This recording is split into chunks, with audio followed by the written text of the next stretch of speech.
can now create robotic programs to pick and place objects. This enhancement uses existing generic motion capabilities to change tools and palletize parts, and can be used with machining programs to allow you to service the machine tool and perform functions such as polishing, linishing, and deburring. This example will illustrate how you can program the robotic arm to change tools and pick and place parts to perform a deburring operation. We'll begin by defining the pick and place junctions. First, we'll define 3 junctions for picking the parts.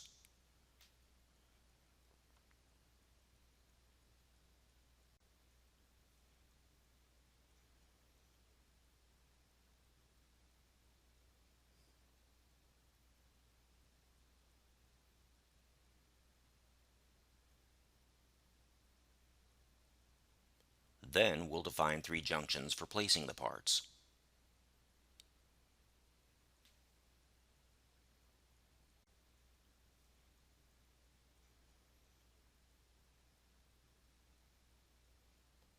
Lastly, we'll define 1 junction for positioning the parts in the fixture.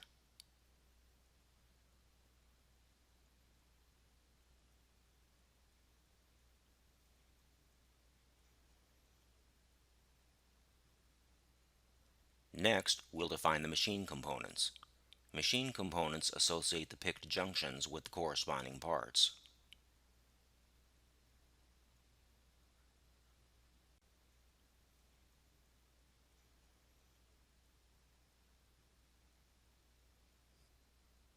The machine tool navigator should look like this.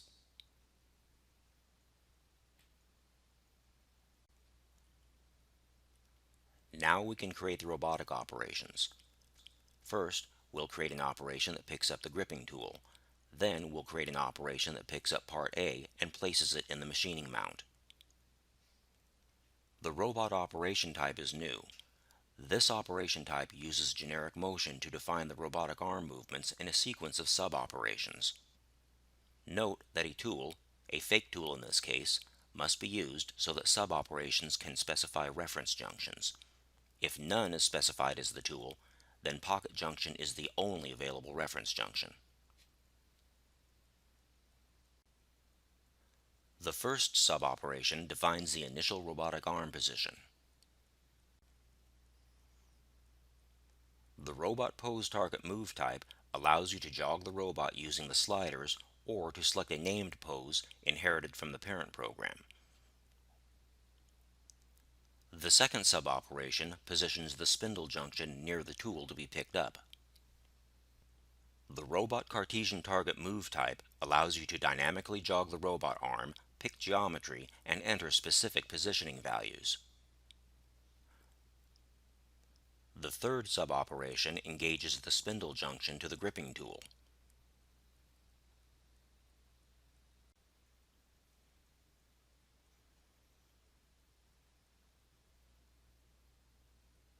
Next, we'll create an operation that picks up part A and places it in the machining fixture.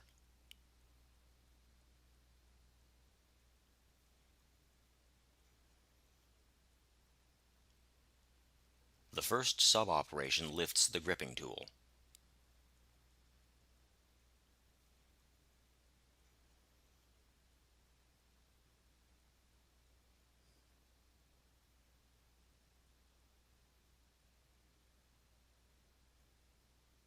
The second sub-operation positions the tool near the mount junction for part A.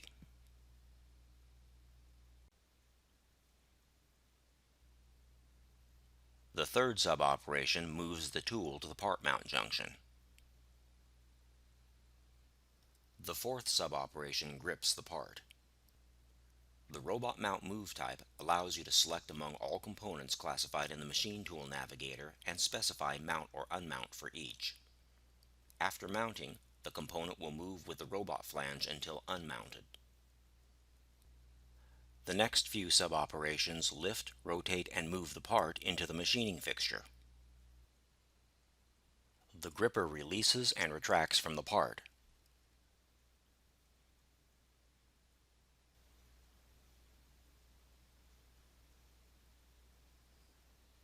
The tool then returns to its home position. This completes the operation that picks up part A and places it in the machining fixture. The machining operation can now be moved after the part mounting operation in the program order view. Next, we'll create an operation that lifts part A off the machining fixture and sets it to one side. The first three sub-operations pick up the gripping tool and align it to the part mount junction.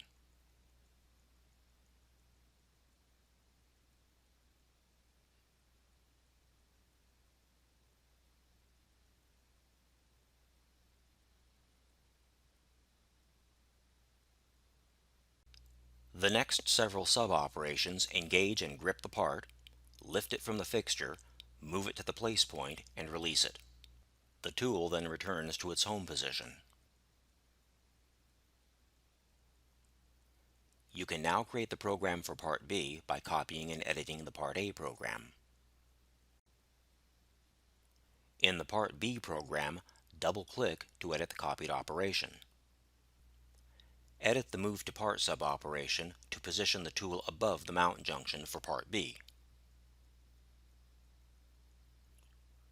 Edit the Engage to Part sub-operation to move the tool to the part mount junction.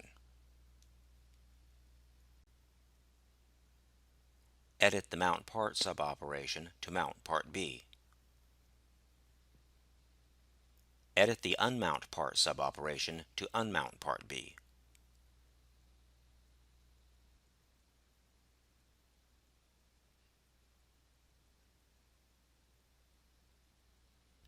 Edit the remaining sub-operations for Part B and Part C in a similar manner.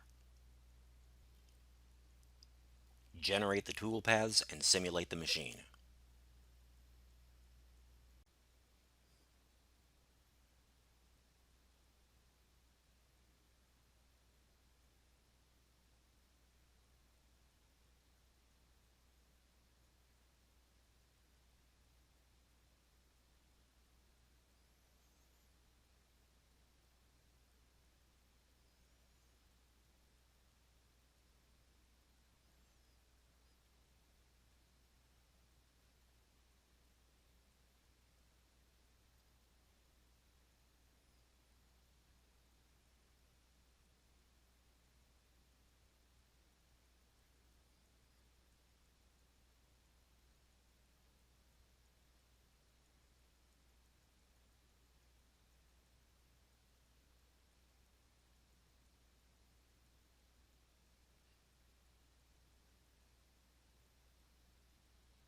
Siemens, ingenuity for life.